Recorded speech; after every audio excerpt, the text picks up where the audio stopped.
কথা নাই। যদি অলপ অলপ থু ওলাইছে গিলি দিলে তাত কোনো অসুবিধা নাই। আৰু এগালকৈ আমি ভিতৰত জমা কৰি, আমি যদি মুখত জমা কৰি এগালকৈ আমি মানে গিলেও তেতিয়াহ'লে ৰোজাটো মকৰুহ হৈ যায়। কিন্তু আমি অলপ অলপ ওলাইছে গিলি থাকিলেও আৰু এইটো মনলৈ যেতিয়া নাহিব তেতিয়া থু নোলায়। আমাৰতো কেতিয়াও থু নোলায়, আমি পেলাবলগীয়াও নহয়। গতিকে এইটো মনত ৰাখিবই নালাগে যে থু গিলিলে ৰোজা ভংগ হৈ যাব বুলি, এইটো ভাবিব নালাগে। থু গিলিলে কেতিয়াও ৰোজা নাভাঙে।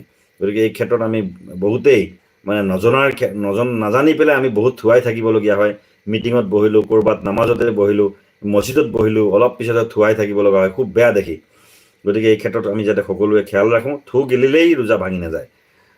তাৰপিছত আজি এজনে প্ৰশ্ন কৰিলে যে মই আজি ৰাতি শুই আছিলোঁ, চেহেৰি খাই শুই থকাৰ পিছত মোৰ স্বপ্ন দুখ হৈ গ'ল, যে মোৰ ৰোজাটো কি হ'ব।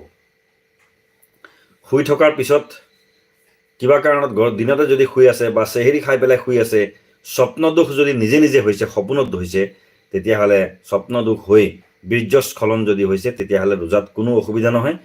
যিমান সোনকালে পাৰে সিমান সোনকালে ফৰজ গোচল কৰি ল'ব, ৱাজিব গোচল বা ফৰজ গোচলটো কৰি ল'ব, ৰোজাত কোনো ক্ষতি নহয়।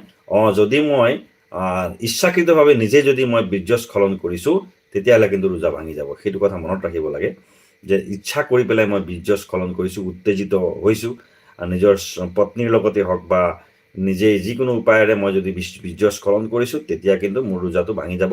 আৰু এই ভঙাৰ পিছত মই কাজা আৰু কাফাৰা দুয়োটাই কিন্তু আদায় কৰিব লাগিব। কাজা হৈছে কি?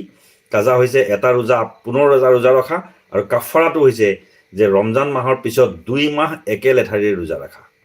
এটা ৰোজাৰ মানে বদলা, এটা ৰোজাৰ বদলা 2 মাহ একেলগে ৰোজা ৰখা। গতিকে কাজা আৰু কাফাৰৰ পৰা বাচিবৰ কাৰণে আমি ৰোজাখিনি আমি সুকলমে পালন কৰিব লাগে। খুব জৰুৰী আমি ৰোজাখিনি ৰখাটো। আল্লাই ফৰজ কৰিছে, আৰু এই ফৰজৰ কেতিয়াও মাফ নহয়। ৰোগীয়া হ'লে মাফ আছে, কিন্তু কাজা কৰিব লাগিব।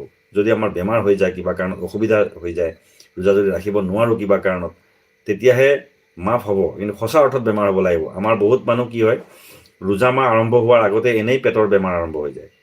এইটো বাহানা আল্লাই বুজি পায়, গতিকে বাহানা কৰিলে নহ'ব।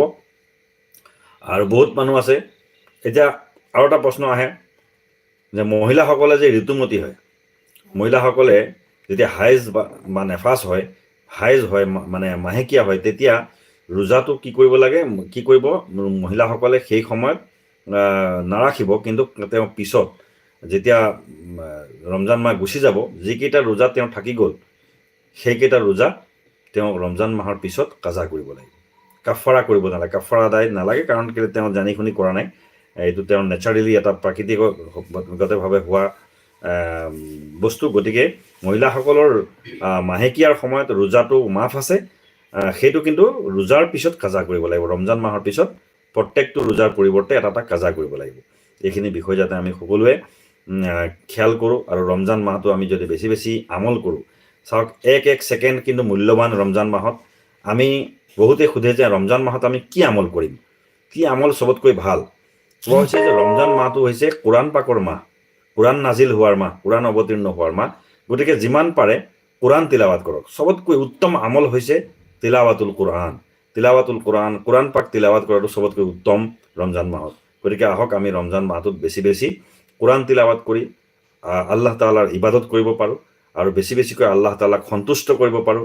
আৰু যিমান আমি এই বছৰটোত আমি সিমানখিনি ইবাদত কৰিব পৰা নাই, সেইখিনি যাতে আমি ৰমজান মাহটোত আদায় কৰোঁ।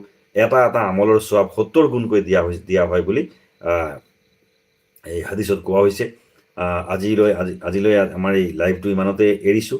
ইনশাআল্লাহ প্ৰত্যেক দিনে আমি এই সময়ত এই ধৰণৰ ৰমজান মাহৰ ফজিলত আৰু বিভিন্ন মাছাইলৰ ক্ষেত্ৰত আমি লাইভ আহিম ইনশাআল্লাহ।